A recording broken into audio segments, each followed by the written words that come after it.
So I guess I'd ask sort of what, obviously as founder of the business, what did you see as a gap in the market where this would be needed and where Exotec could exist?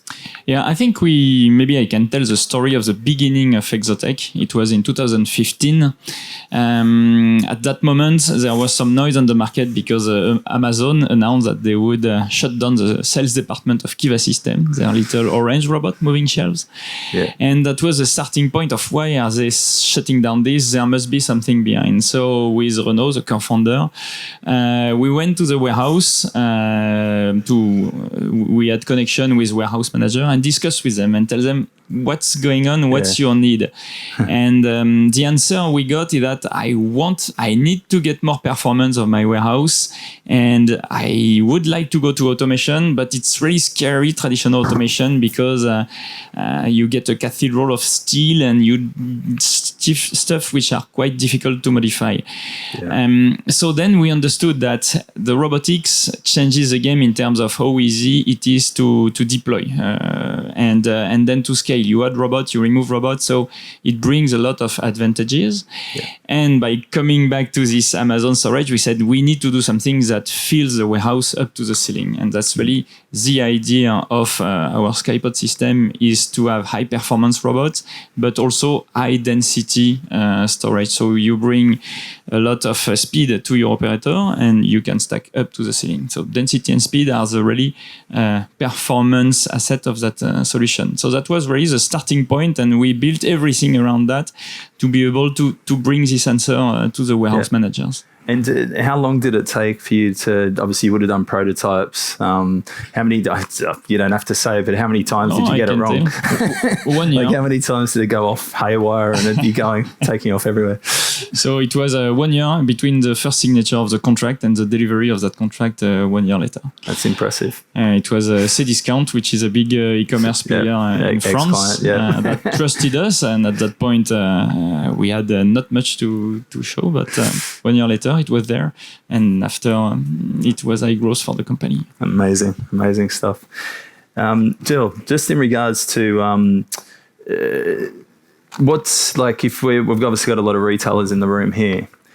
You're dealing, obviously in sales, you're dealing with retailers. What's the first thing that a retailer, when you go in there to talk to someone, cold call, and you go in and talk to someone, what's the first thing the retailer sort of thinks when you walk through the door?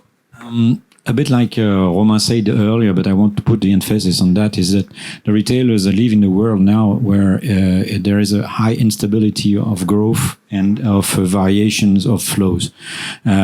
So having a solution that can be scaled easily, that can be reconsidered at a later stage, maybe moving it from one DC to another DC, is really key for the world we live in and the world of logistics of current retail.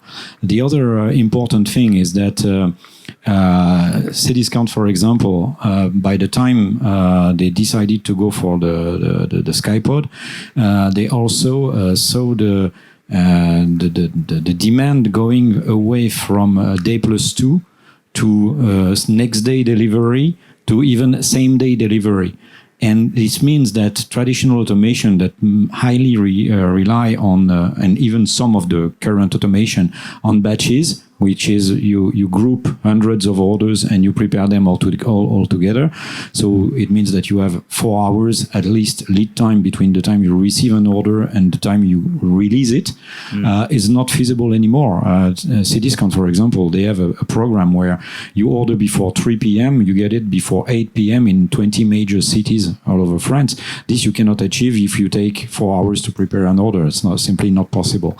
So the basic principles of the Skypod, that are the flexibility in terms of scaling and the flexibility in terms of having access to each and every SKU at any time and for most of the orders, makes it possible to match with the demand of the customers of immediate deliveries of their orders. And this is key. And the last point, and we have a gentleman from Decathlon, is that the retailers, they see their business that is also insecure in terms of balance. And the pandemic was a bright example of that. Do I have to put my stock and my items in a store? If the people cannot come to the store, and then my business is shifting to e-commerce. And if you have one DC for B2B and one DC for B2C, then all of a sudden you're just moving inventory between two buildings, trying to react to the demand. When you can do a multi-channel system that can cope with preparing orders to replenish shelves in stores, and at the same time do orders that are going to be home delivered or click and collect, then it solves a lot of the uncertainty in the business. And typically, the system we have just implemented for Decathlon here in the Netherlands is capable of doing 100% B2B or 100% B2C. Whatever happens, it's really, and we have a German in our team that uses a word that I will try not to badly pronounce. It's Investitionssicherheit, which that would translate in safety in investment. It means that whatever will happen in the future, your investment will be still okay, and you will not have wasted money by investing in our solution. And I think it reflects quite well what we propose to the market and to the retailers. Yeah, that's amazing. And just in regards to like the way the retailers look at obviously Exotec, in terms of the level of information they have to provide you, on SKU information and all that. Did you have trouble early? Because Cdiscount's a big marketplace with a lot of products. How hard was it to get that information and be able to use it in your algorithms? If you want. Yeah, so the system is very robust and is not making any assumption on what should come or what will come. And that's really something, as Gilles said, we don't know what we'll do in the future, and that stuff should be able to do anything that comes. So from a SKU perspective, we have many of our customers which are adding a lot of SKUs to the system, changing the SKUs, and it's quite a normal topic and a normal process to have SKUs. Some SKU which are super hot and I would say super high rotation one day can become a low rotation the other day because it was seasonal, for instance in textile, and the system is able to cope with that. It's extremely important, and we never program anything in the system that would be relative to a specific logistic. It's we use artificial intelligence and optimization algorithm so that whatever you put in, it will always do the job of finding the right solution, sending the right robot at the right time for the right operator, with only one thing in mind, is getting the order as fast as possible of the system. For instance, I could also use the example of the Sky Picker. If you place the Sky Picker is the automated robot that you saw picking at Leclerc. If you place new SKUs, the Sky Picker does not know yet if it can pick or not these SKUs. Sometimes some stuff are really difficult to pick, so the system will send this bin on the robot. The robot will try several times to see if it can or not. So being able to handle new SKUs, to handle change of logistics is completely normal for the system. Amazing. Yeah, that's very cool. And obviously, I used to own a 3PL business, and I worked for Singapore Post for many years, doing third-party logistics, and everything was manual. Even to the point where our WMS kept on collapsing, and that was manual as well. But what sort of objections are you getting, from people who currently have manual and obviously might have 100 staff, doing pick and pack, and they're very familiar with that. And you come in and say, well, we can replace this with that, but you're not replacing everything. Like it might be 60% of the SKUs or something, yeah? Regarding replacing and going from manual to automation, I have 32 years of working in the automation of intralogistics, so I've seen different objections. The main objections that the customers are putting, and really was yes, true with traditional automation is what about if there is a failure in the system? And that's absolutely true when you have systems that are with bottlenecks or with a conveyor or with a lift or with something that if it breaks, then the whole building is completely blocked. And that's also one parameter that was taken in account in the definition of the Skypod. We have total redundancy. Let's say we have 100 robots and we have one or two failing. We lose only a couple of % of the performance of the system. So it will never harm your business. We have total redundancy of the software and of the IT hardware. So we can guarantee, and we do it on our service level agreements, we guarantee availability and performance of the system we sell to our customers. And this is of the utmost importance because one of the values and the first value of the company, and thanks to Romain, is understand customer. And that's why we build our solution understanding the needs, but also the challenges, and avoiding putting extra risks to our customers. And that makes it very interesting for a salesperson to make sure that we sell things that are really speaking and doing things for our customer right. Yeah, no, that's amazing. And look, technology can be the best thing for a business. It can be the worst thing, if it doesn't work. So the fact that you've got such attention to detail is obviously gives a level of confidence, I think, for anyone. Just looking at within a warehouse, obviously order management systems and warehouse management systems, a lot of the companies, these systems are very set in a business, it's difficult to change them. If you're coming in, sort of how would your solution work with existing warehouse systems or order management systems? I can have a few words on it. Our solution interacts and is interfaced with most of the WMS of the market. In fact, we have made a lot of them. So it's pretty straightforward to have this system working. You put millions of articles in the system, and then you ask the system, prepare to me this and that order in this with this or that priority, and the system will make the computation to get the job done as fast as possible. So the limit of responsibility is really clear and straightforward, which make it very easy to integrate in the customer warehouse. I think it's an important point because, maybe Gilles will talk more about it, but there was some big industrial failures due to IT, and having a clear interface and a clear scope of responsibility between the different parts is super important in the warehouse. So the integration was really easy with all of our customers and their WMS. Maybe I can add something. I take the story like a DC, a fulfillment center, is like a ship. And on a ship, there's only one captain. And the WMS is the captain. So it tells everyone what he does have to do. And we are the pilot. And we execute the orders from the captain. And that's it. Yeah. So with that philosophy in mind, Romain explained that the physical interface where the goods are entering the system and the IT or the logical interface are exactly the same, which makes the driving of the ship very, very clear. The captain gives the orders, the pilot executes, and the thing works nice. Nice. And just in the audience, is there anyone here who uses automated packaging within their facility at all? No automated packaging?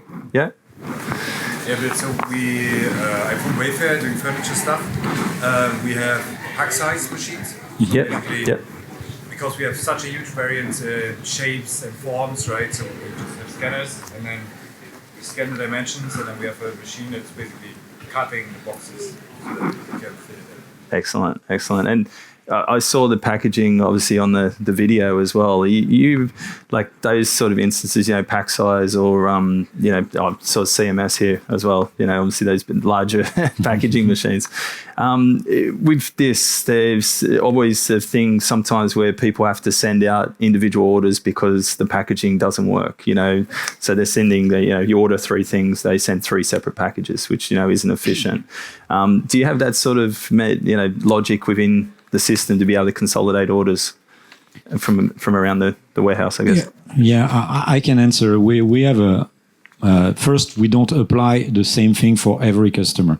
We have a standardized approach in terms of products, but our software, that is the same software for each and every customer, and it is really a key for success and for stability of the solutions we sell, is capable of adapting to the needs of the customer. Now, having said that, I would say what I would recommend in that perspective is take the orders from first the ones is the orders that are with one item, and these you group them and then pack. So you push them across to a packing station, and then they will be packed, and we can easily feed a 3D packaging machine, for example, that will make sure that the packages are out of the smallest possible size. When you have multiple item orders, then at the picking station you will get the 3 or 4 items of the order, and then the question can be slightly different whether you do pick and pack at the same time, because the volume that is created by the number of items generally would decrease the gain of doing a real 3D package for that. Just the one dimension adaptation that we have, for example, in Decathlon, is probably getting very close to the optimum, and makes it way more efficient not to have to touch the items a second time. So it's really getting into the order structure, the kind of products that will help us giving the good advice about how to proceed, and either using 3D packaging with variable size, or semi adaptation with only one hive, or multiple carton sizes in feed. And it is really the customer process and the customer products that will drive us to the right solution. Excellent. And you've sort of touched on the retailers, obviously Cdiscount, Decathlon.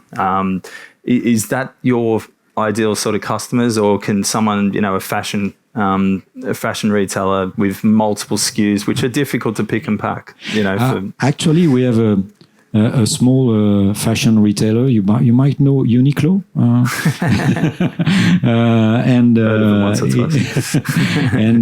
we're a bit proud. Being a French company, we've sold the robots to a Japanese company, and in Japan, and we have currently a couple of DCs that are performing very, very well in the south of Japan.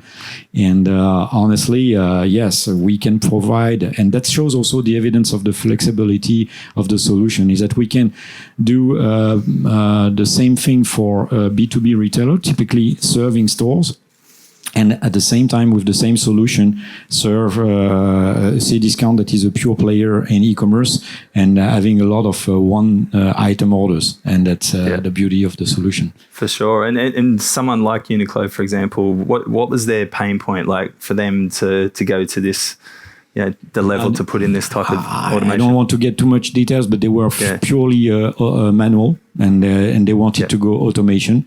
You know that in Japan, workforce is an issue. The lack of people, a bit like in other countries where people don't want to work in logistics, less and less, so it's difficult to find workforce. At least in France, it's getting a problem. In Japan, it's really very difficult to have people to work in logistics, and especially when you have variations in flows in peak days where you need extra temporary people. So automation, like we do, is bringing solutions for these challenges. Excellent. You sort of touched on, the fact that this solution sort of is efficient with space. One of the things, and it'll come up in every conversation we have today around the environment and obviously sustainability for a business. We were talking earlier, and you mentioned how you basically can fit 5 times as much product into a warehouse, as you would normally, or reduce your warehouse by, 80%.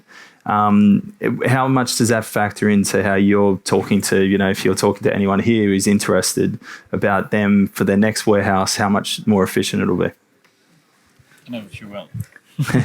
As you said, as it's more dense, most of the time it prevents you from opening a new warehouse. So I would say saving warehouse is a good way to save the planet. But on top of that, there is a very low energy consumption. I should explain to you how the robots are working. Each time they break, they will charge their battery. Each time they are going down, they will charge their battery again. So they are extremely efficient.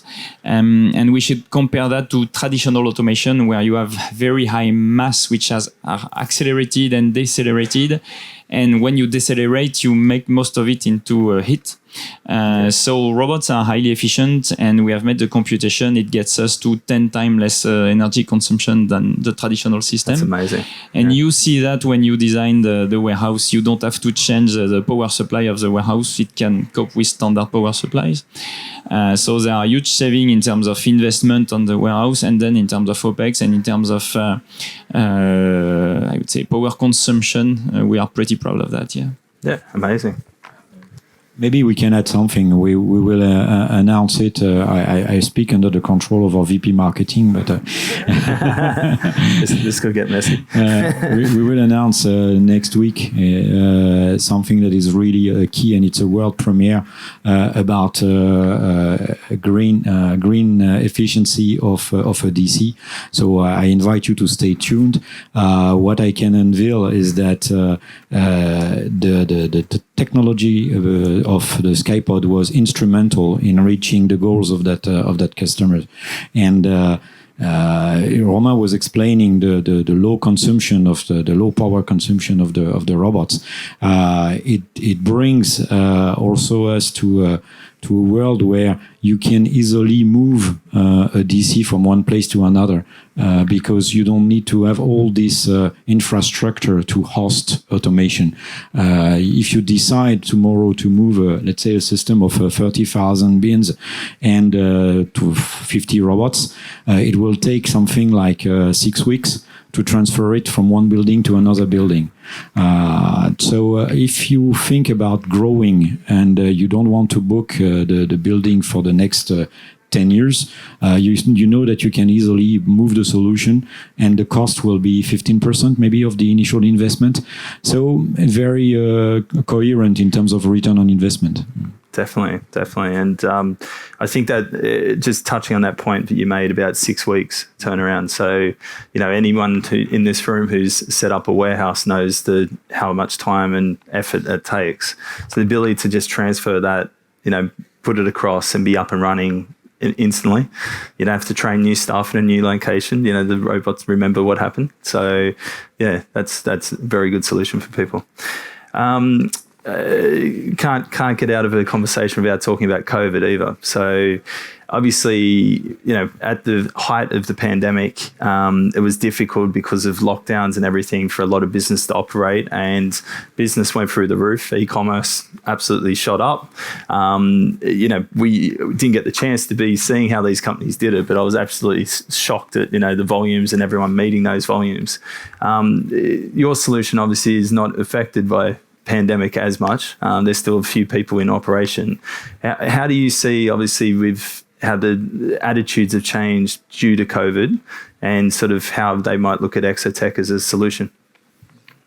A couple of things that were important, and we also learned from that experience of the pandemic, is that first, it is easier to find 20 people to train because you need extra shifts in a building because your business is booming, than finding 200 people. That's kind of obvious. So whenever you have a cluster and you need to replace your workforce because they are home forced by the COVID, or you need to do an extra shift, and it's way easier to recruit. Second, it's easier also to train the people. The systems are very user friendly, and it's really easy to train a person and bring him to the maximum performance. Let's say in 2 hours, a new operator will reach the maximum performance that was reached by a previous operator. Then we were quite proud of what happened, because we've been able to keep all of our systems except one, but it was a decision of the customer to shut down because his business was anyway down.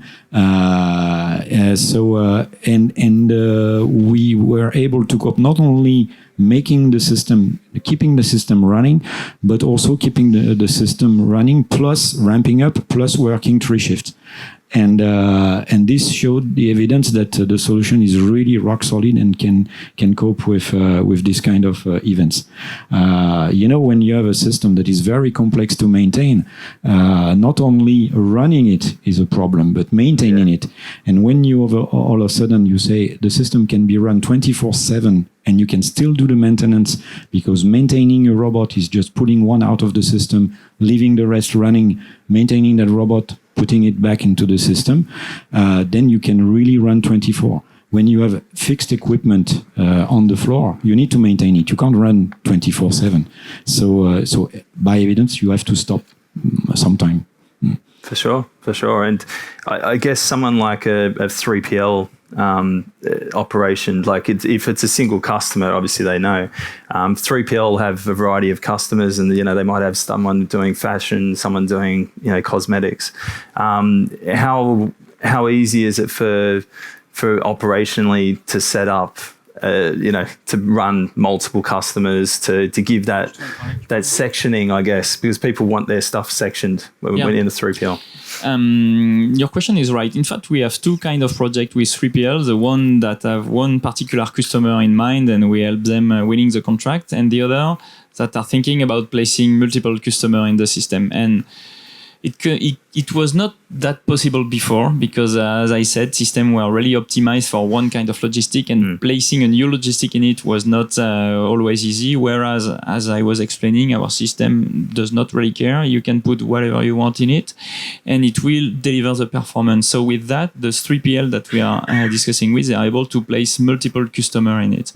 Okay. And then they have a full view of their storage. So they know exactly what's inside which bin and where the customer inventory is located, so they can be very accurate on what's in our system, even if several customers are mixed together. The WMS knows perfectly the inventory.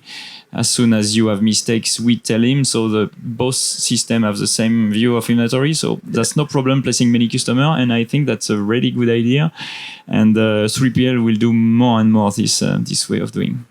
Excellent. We have one customer, I don't know whether I can give the name, but it is a 3PL in the US, and they even decided to buy a system blank, meaning they don't have any customer yet for that particular system. And the goal is to put small activities, small customers, that could not access by their volume to automation because the volumes are too small. And the plan is, they group 5-6 customers in that system. And then when these small customers are going to grow, they can first expand the Skypod system and after think about putting a dedicated one for these people. So it's a kind of, how do you call that? Incubator for customers, but in 3PL mode. And I think it's also quite interesting to see the flexibility of the solution. Certainly. No, definitely. So I guess I'd throw it to the audience now if there's any questions. Robot questions, yes? I would have one. So I already said, right, I'm from Wayfair Furniture Company, unfortunately, absolutely not automated. And I think we have an appointment tomorrow. So to talk about that. I know his boss too, so Sasha, Anyway, so I've been with Amazon before, 8 years launching robotic sites across Europe as a senior manager. So I have been part of testing and scaling kind of these robotics. And I would consider that as the industry standard now. So to all of the companies who are running fulfillment centers like we, not being automated, we are already behind, right? So that's not the future, that's the actual state. So my question would be, if that's the industry standard, the actual state, so what is the future? So what is coming after that? What is the future? That's the question. Yeah. Do I let you answer, or can we do a parable? Is our toaster going to rise up and I need to stay confidential about our roadmap, but we see these robots everywhere in the warehouse, and we are building the different pieces. Robotics is order preparation is the core of the warehouse, but in all other locations, downstream, upstream, we see the ability to put robotics. We see the ability to bring this value added of having something very performant, but something easy to install, easy to maintain, scalable. And so I think the future is really the robotics warehouse. I would not say unmanned warehouse because we will need a man to run the warehouse, but a highly robotized warehouse. And of course, a lot of software behind because once you have these robots everywhere, you need to synchronize a different part of the warehouse. So having very good software which are able to run entire warehouse is probably the future. Yeah. I just want to add something. Is that I mentioned that in the mission statement of the company. The first one is understand customer, and I think it's key because we will not do it by creating a technology and go and visit our customers and say, oh, do you have any idea of what you could do with that? Is it smart? Is it usable? No, we do it the other way around, which is the right way. We go to visit our customer. We understand his business, his needs, and then we create solutions to the real challenges they have. And this was the inception, and I was not there, so I can speak very comfortably about it. And what Romain and Renaud, the two founders of the company, did, they first went to visit customers and they understood what were the challenges.